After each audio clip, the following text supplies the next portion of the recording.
They say that over time, things heal. You start to feel better. And after 2 weeks of pain and just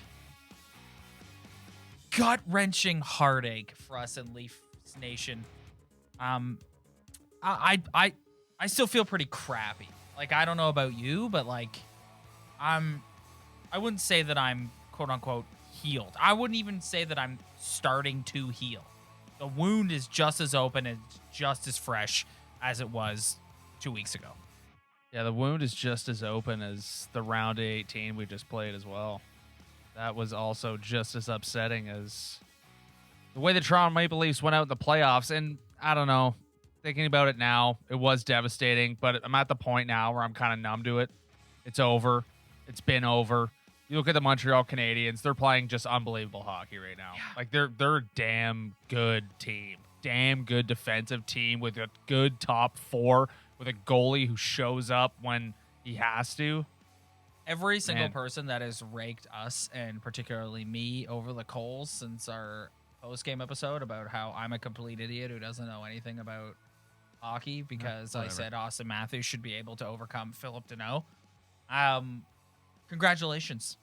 Like, the Montreal Canadiens, like, they just ran through the Winnipeg Jets. They deserve to be where they are.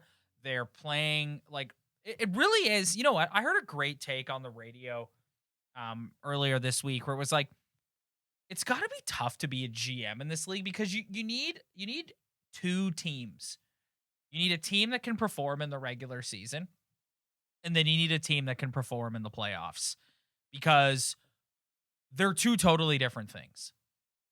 Unless you're the Tampa Bay Lightning, basically. And then they got accused of being $18 million over the salary cap or whatever it was the other day. Well, let's analyze. Like, think about the teams that were built for the regular season but not built for the playoffs. Okay, first and foremost, the team that's on the wall, the poster boy regular season. If you were gonna make a like prototypical regular season team, look no further. Yeah, and you could accuse the Colorado Avalanche of that. I don't know if I will. I just think the Vegas Golden Knights are just so deep and good. Yeah.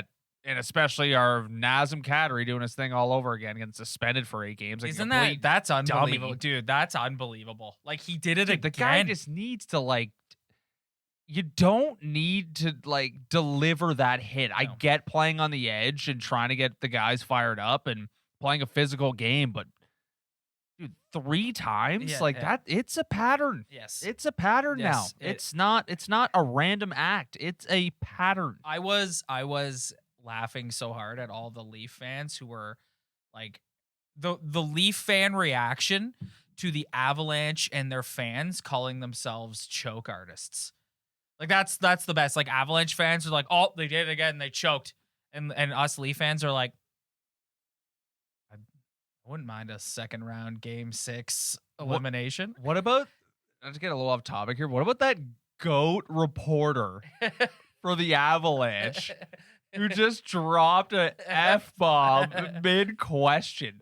I would tune into a lot more press conferences if guys were doing that more on the regular. That was GOAT. That was hilarious. I saw a lot of takes on Twitter, Ryan, that said he should never be allowed to ask a question again. I thought it was one of the best things I've heard in a long time. It was pretty funny. It was hilarious. I did LOL at it. Yeah, it was pretty funny. Yeah, like it's not like he said it in like a derogatory way or at somebody. He just was mid-question. It was like, or do you guys just say F it? And it's just like, dude, that was awesome. Well, and the Nathan McKinnon quote too, like, at this point, I'm not gonna lie. Like, no one is hotter at Mitch Marner than myself and the rest of Leaf Nation. But I do think, like, it's like, we get it. Like, we can wait to come back next year. We get it. They're choke artists. But at the same time, it's like, you see Nathan McKinnon and just how upset he is. And he goes, it's my 9th year in this league and I haven't won shit. 9 years for him in this league. That's crazy. And then you see those two guys just after the game and they're just like, Just gotta try harder. Yeah, I kind of like. I kind of liked McKinnon's reaction. No, I liked it too. Yeah, I liked it too. like now that you say that, it's like the guy was legit upset. Yes, and like pissed off. Like they won the President's Trophy. They were going into the playoffs. They were considered the Stanley Cup favorite. Yeah. Well, I mean, a vibe I'm getting this year out of the playoffs is look at the Leafs. Tavares goes down. I mean, they were still up 3-1, but losing a guy like that matters. Mark Scheifele goes and throws the mother of all elbows to Jake Evans. He's gone. Yep. That's a big loss for their team. He's their best player. And then you look at Nazem Kadri. He's not their best player, but he's their second-line centerman.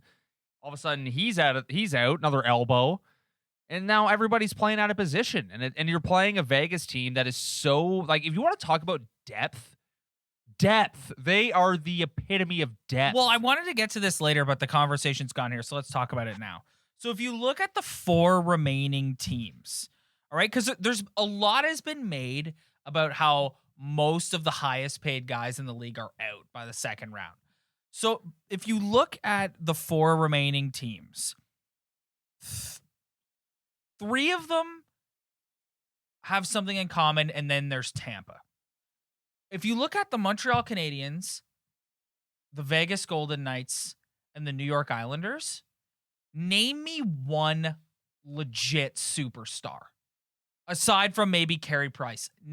I think legit superstar. I think Matt Barzal, when he's on his game and playing the way he can play, I think he's kind of in that category. But I get what you're saying for sure. These are 3 teams who, as a collective, make a really... They're deep. Yes. And one thing that all these teams have in common, including Tampa, is one thing I'm starting to learn is all those top paid guys, all those stars, and Tampa Bay is loaded with stars, but look at the defense. Look at the top 4s of these 4 teams and how they've played in the playoffs. They're big. They know how to defend. They know how to clear boys out in front of the net. They know how to move the puck. To me, it's like obviously goaltending can be the biggest factor. If your goaltender standing on his head, you can win a series. But if you get past that, if your goalie just kind of shows up, it's come pretty clear to me that, man, you just need a rock solid top 4. Yeah. Like big boys who are physical and can shut down the other teams. Exactly. Yeah. It's like you look at Montreal, like those top 4 guys with Sherratt and Edmondson and Weber and like they're playing so well. They're amazing. And then you look at Victor Hedman, the best defenseman on walking planet Earth right now. The guy is literally disgusting. He makes me sick watching him. He's so good. And then Vegas goes out and gets Pietrangelo. It's like, you guys are stacked, man. Like you look at these teams, like they're just like I actually enjoy watching them play, and it makes me realize what you've said a couple weeks previous when you were talking about other teams and how you think they are like leagues ahead of the Leafs because we were only seeing the North Division. Oh my God, the Vegas the Golden Knights would run all over the Leafs. Yeah, like I know. Run all over I know. them. It'd be embarrassing. I know. Oh, I know. How would Mitch Marner do out on the so let's. So I wanted to talk a little bit about Auston Matthews Hart Trophy nom, but let's change gears here from the format we had. So let's talk about the 2 semifinal matchups. And you were just talking about the Vegas Golden Knights. So let's talk about the Golden Knights and the Habs. I do not think the Montreal Canadiens are going to win this series. I don't think they're going to get annihilated. No. Some of these takes I'm seeing about how like it's like I'm going to take the Vegas Golden Knights in 6. I think they're the better team, and I think just with the Habs, like, dude, you're gonna you spent all year playing in empty barns, and you're gonna go into that building in Vegas that is full, arguably one of the best buildings in the league. Yeah, already that is full with the pregame show, with the rabid fan base, with all like just everyone going out of their mind. It's gonna be jarring for them. It's gonna be so jarring. Carey Price is gonna have to be unbelievable. I think when the series comes back to Montreal, the Habs will get their mojo back a bit, and I just do not see the Habs getting run out in 4 games. I'm picking the Vegas Golden Knights in 6. I mean, Vegas was my cup pick going into the playoffs, so I got to stick with them. But dude, there is a chance. Like the Habs are playing that well. Yep. Like, I think they caught Winnipeg. Like, we might be getting too far ahead of ourselves because Winnipeg, that was, what was that? Yeah. So that was trash, man. Yeah. But like, what's that say about the Edmonton Oilers? Yeah, it's the North Division sucks. It did. Have you ever North Division sucks? Have you ever done a 180 on something in your life? Yeah, like the day North, one of the season. Oh my God, go back. If you're new, if you're one of our new subscribers, go back to an episode from like 2 months ago where him and I are sitting here like, oh, the North Division, they gotta keep this.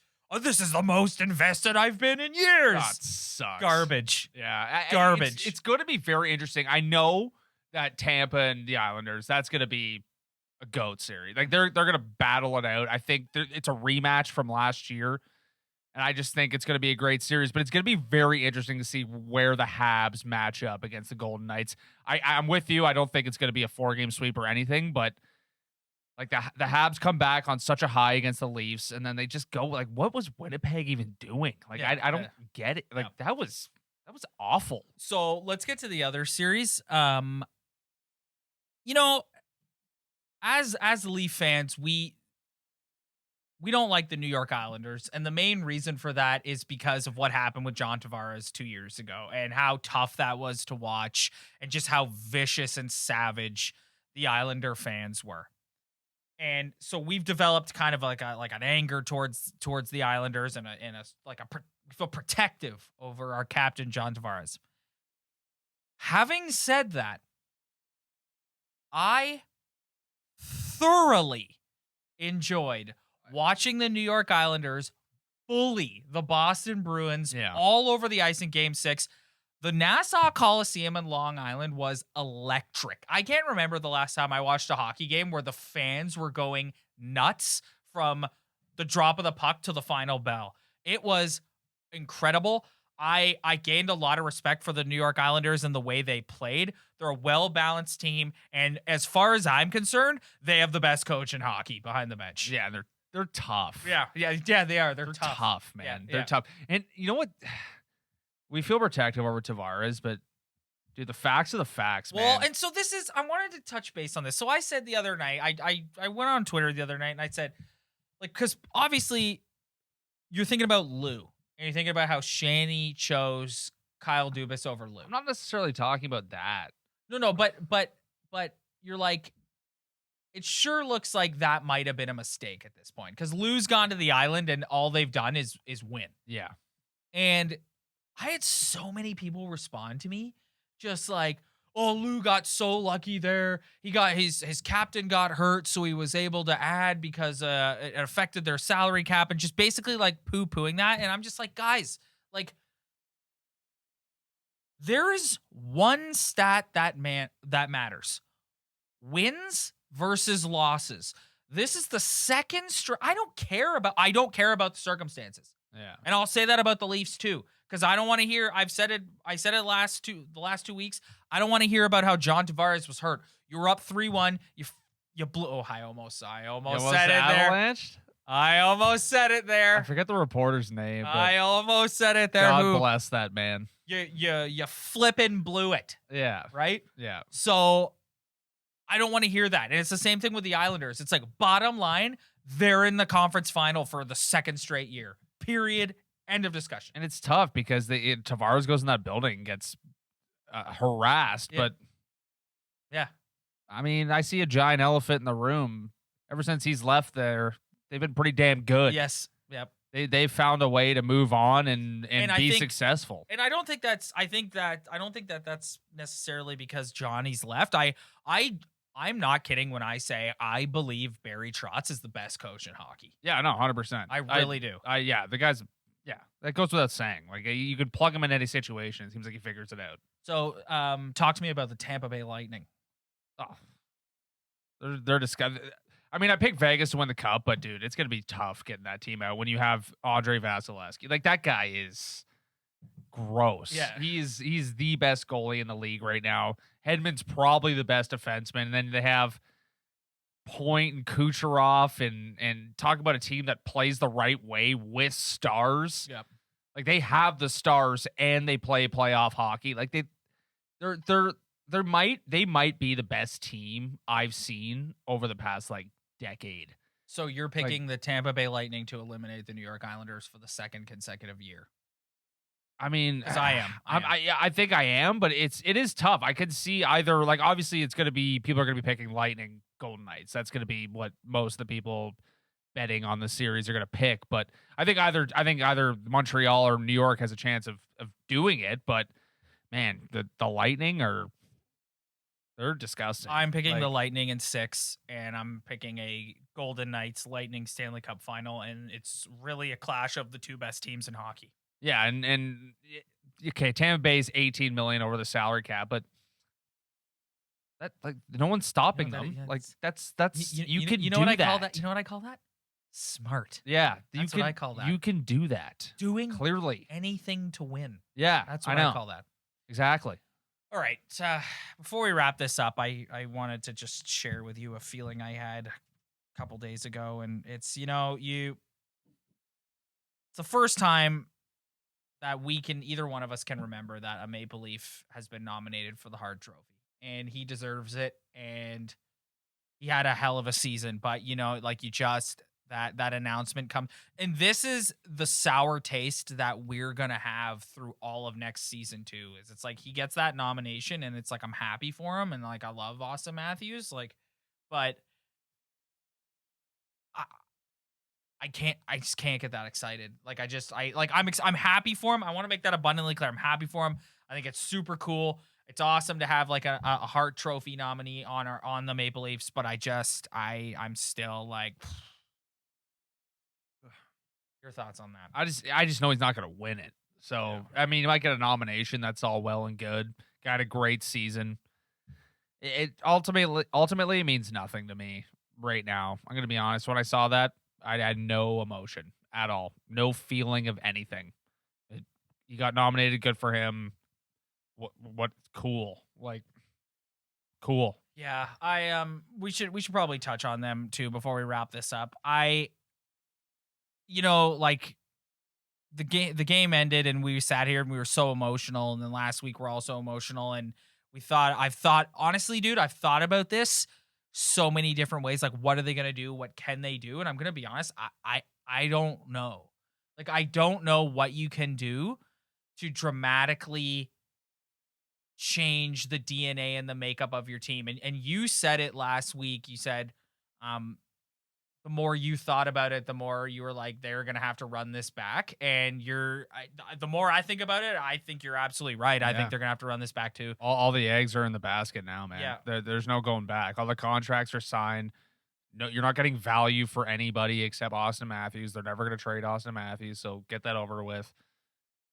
Like, you're just never going to get the value back for any of those guys at that money, and you're probably going to have to retain salary. And what is the point of doing that? Yeah. So, I guess you got at the very least, if you trade Marner, you might not have to retain salary, but you're going to have to take at least one bad contract back. Yeah, and they're going to, first they're probably going to focus on impending free agents. That's probably the first focus, but I would be shocked if there was a report or a notification that popped up on my phone that said the Leafs have dealt one of the core players. I just don't think it's going to happen. We can scream and yell about it. We could talk about the chemistry.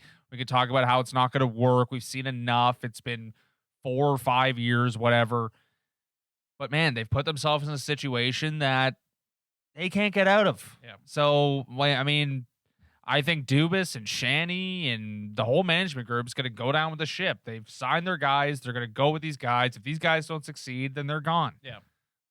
I think that's ultimately the road for this hockey team. We're facing another management change, another guy coming in here and giving a press conference. And it sucks because it's like like what we said before, it's just a whole nother year of crap. Yeah. It's just like, here's game 1 of the regular season. Yeah. Here we go again. Yeah. Who's Morgan Riley playing with? Like, it's true. Yeah, it's true. And it's just the same crap. Anytime, and like, ever since they drafted him, anytime there's a moment in a game where Matthews just scores like a beauty goal, you get kind of excited and pumped. But it's not going to be like that this year. It's just not. because you're just gonna. You don't know that for sure. Well, it's gonna be okay. Fine. So will you sit there at the time and go, yeah, that was a nice goal? But am I gonna be sitting there like on the edge? It's like no. It's like show me what you can do in the playoffs. I don't care about how much success you have in the regular season. Period. I'm going to. If Auston Matthews goes out and scores 50 goals, like you're gonna get excited. Okay, like that's just the way it is. Like not every dude goes out and drops 40, 50 a year. He's an average 40 goal scorer. That's damn impressive. It's fun to watch. Most fun thing in hockey to watch, people scoring goals. But what I'm not going to get excited over is when they go on a little 5-game heater against whoever they play. That's what I'm not going to get excited for. It's like, cool. Yeah. Stay consistent. Yeah. And if you do, even then, I don't know if I'll believe that you'll win once the playoffs roll around. Yeah. That's what I'm not going to get excited over. It's just like, oh, let's see the Leafs lately. Their power plays finally scoring and blah, blah, blah.